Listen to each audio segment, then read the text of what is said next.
PSC അറിവിൻ്റെ പുതിയൊരു വീഡിയോയിലേക്ക് എല്ലാവർക്കും സ്വാഗതം. ഇന്നത്തെ വീഡിയോയിൽ നമ്മൾ നോക്കുന്നത് fire woman training, fire and rescue സർവീസിൽ PSCയുടെ ആദ്യത്തെ വിജ്ഞാപനമാണ് ഫയർ വുമൺ എന്ന് പറയുന്നത്.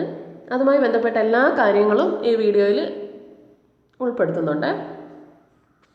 അപ്പം നമുക്ക് നോക്കിയേ.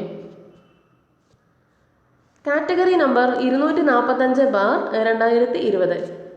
അതുപോലെ ശ്രദ്ധിക്കേണ്ട കാര്യം, PSCയുമായി ബന്ധപ്പെട്ട എല്ലാ നോട്ടിഫിക്കേഷൻസും കൃത്യമായിട്ട് നിങ്ങൾക്ക് കിട്ടാനും എല്ലാ അപ്ഡേറ്റ്സിനുമായിട്ട്, അതുപോലെ തന്നെ PSC മത്സര പരീക്ഷകൾക്ക് വേണ്ടിയുള്ള ക്ലാസ്സുകൾക്കും ഈ ചാനൽ സബ്സ്ക്രൈബ് ചെയ്യാത്തവരാണെങ്കിൽ സബ്സ്ക്രൈബ് ചെയ്യാൻ മറക്കരുത്.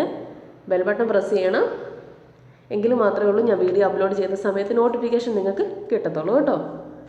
PSCയുമായി ബന്ധപ്പെട്ട എല്ലാ കാര്യങ്ങളും ഞാൻ നിങ്ങളെ അറിയിക്കുന്നതായിരിക്കും.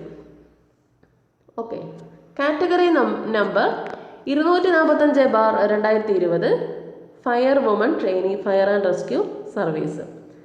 ശമ്പളം 20,000 മുതൽ 45,800 രൂപ വരെയാണ്. ഒഴിവുകൾ നിങ്ങൾ ഒന്ന് വായിച്ചാൽ മതിയേ. തിരുവനന്തപുരം 15, കൊല്ലം 5, അങ്ങനെ ഒഴിവുകൾ ഈ രീതിയിലാണ് വരുന്നത്. നേരിട്ടുള്ള നിയമനമാണ്. ഭിന്നശേഷിക്കാർക്ക് ഈ വിജ്ഞാപന പ്രകാരം അപേക്ഷിക്കാൻ പറ്റത്തില്ല. 18 മുതൽ 26 വയസ്സ് വരെയാണ്. പിന്നെ OBCക്കും പട്ടികജാതി പട്ടിക വിഭാഗത്തിലുള്ളവർക്ക് OBCക്ക് 3 വർഷവും അല്ലാത്തവർക്ക് 5 വർഷവും ഇളവുള്ളതാണ്. അതോർത്ത് വെക്കുക. ഇതിൻ്റെ യോഗ്യത +2 അല്ലെങ്കിൽ തത്തുല്യമായ പരീക്ഷ ജയിച്ചിരിക്കണം. +2 അല്ലെങ്കിൽ തത്തുല്യമായ പരീക്ഷ ജയിച്ചിരിക്കണം. ചെരുപ്പിടാതെ തന്നെ, പാദരക്ഷകളില്ലാതെ തന്നെ 152 സെൻറ്റിമീറ്ററിൽ കുറയാത്ത ഉയരം ഉണ്ടായിരിക്കണം. പാദരക്ഷ ഇടാൻ പറ്റൂല. 152 സെൻറ്റിമീറ്ററിൽ കുറയാത്ത ഉയരം ഉണ്ടായിരിക്കണം. പിന്നെ പട്ടികജാതി പട്ടികവർഗ വിഭാഗത്തിൽപ്പെട്ട ഉദ്യോഗാർത്ഥികൾക്ക് 150 സെൻറ്റിമീറ്റർ മതിയാവും കേട്ടോ. പട്ടികജാതി പട്ടികവർഗ വിഭാഗത്തിൽപ്പെട്ടവർക്ക് 150 സെൻറ്റിമീറ്റർ മതി. നീന്താൻ അറിയണം. നീന്തലിൽ പ്രാവീണ്യം വേണം.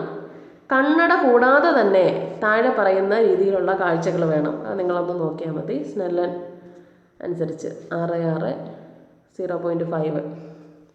ഓരോ കണ്ണിനും പൂർണ്ണമായ കാഴ്ചശക്തി ഉണ്ടായിരിക്കണം. വർണ്ണാന്തത കോങ്കണ്ണ് അല്ലെങ്കിൽ കൺപോളകളുടെയോ അനാരോഗ്യകരമായിട്ടുള്ള അവസ്ഥ, കൺപോളകളുടെ അനാരോഗ്യകരമായ അവസ്ഥ പറ്റില്ല. പിന്നെ കായികക്ഷമത, മിനിമം കായികക്ഷമത നിർണ്ണയിക്കുന്നതിനായിട്ട് കമ്മീഷൻ നടത്തുന്ന കായികക്ഷമതാ പരീക്ഷയിൽ ഉദ്യോഗാർത്ഥികൾ താഴെ കൊടുത്തിരിക്കുന്ന 8 ഇനങ്ങളിൽ 5 എണ്ണത്തിൽ യോഗ്യത നേടിയിരിക്കണം. കൂടാതെ ഉദ്യോഗാർത്ഥികളുടെ ശാരീരിക ക്ഷമത, കായിക ശേഷി, ആയാസകരമായ പുറംജോലികൾ ചെയ്യുന്നതിനുള്ള പ്രാപ്തി എന്നിവ സംബന്ധിച്ച് സിവിൽ അതുമായി ബന്ധപ്പെട്ട കാര്യങ്ങളെല്ലാം അറിഞ്ഞിരിക്കണം. അതായത് മെഡിക്കൽ സർട്ടിഫിക്കറ്റ് ഹാജരാക്കണം. ആരോഗ്യവുമായി ബന്ധപ്പെട്ട മെഡിക്കൽ സർട്ടിഫിക്കറ്റ് ഹാജരാക്കണം. ഇനങ്ങൾ: 1 സ്റ്റാർ നിലവാരം, 100 മീറ്റർ ഓട്ടം 17 സെക്കൻഡ് കൊണ്ട്, ഹൈ ജമ്പ് 106 സെൻറ്റിമീറ്റർ, പിന്നെ ലോങ് ജമ്പ് 305, ഷോർട്ട് പുട്ട് 4 കിലോഗ്രാമിൻ്റെ 488 സെൻറ്റിമീറ്റർ, 200 മീറ്റർ ഓട്ടം 36 second, throwing the throw ball 14 metre, shuttling race 4x25 metre 26 second, skipping അതായത് കയർ വെച്ച് ആടത്തില്ലേ 1 മിനിറ്റിൽ 80 തവണ, മുൻഗണന കമ്പ്യൂട്ടർ ആപ്ലിക്കേഷനിലുള്ള ഡിപ്ലോമ. ഇതിൽ 5 എണ്ണം, 8 എണ്ണം തന്നിട്ടില്ലേ, ഇതിനകത്ത് 5 എണ്ണം നിങ്ങൾ പാസ്സാകണം കേട്ടോ.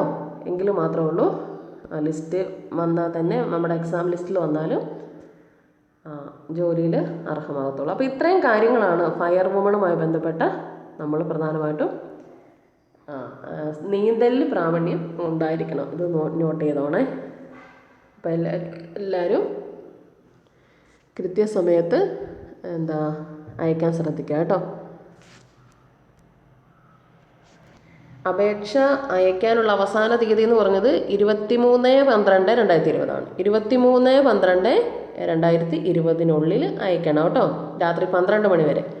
23/12/2020 രാത്രി 12 മണി വരെയാണ് ലാസ്റ്റ് ഡേറ്റ്. നമുക്കറിയാം പ്രാഥമിക പരീക്ഷ 10th ലെവൽ കഴിഞ്ഞിട്ട് +2 ലെവൽ പരീക്ഷയുടെ കൂടെ തന്നെ ഇത് നടത്തുന്നതായിരിക്കും കേട്ടോ.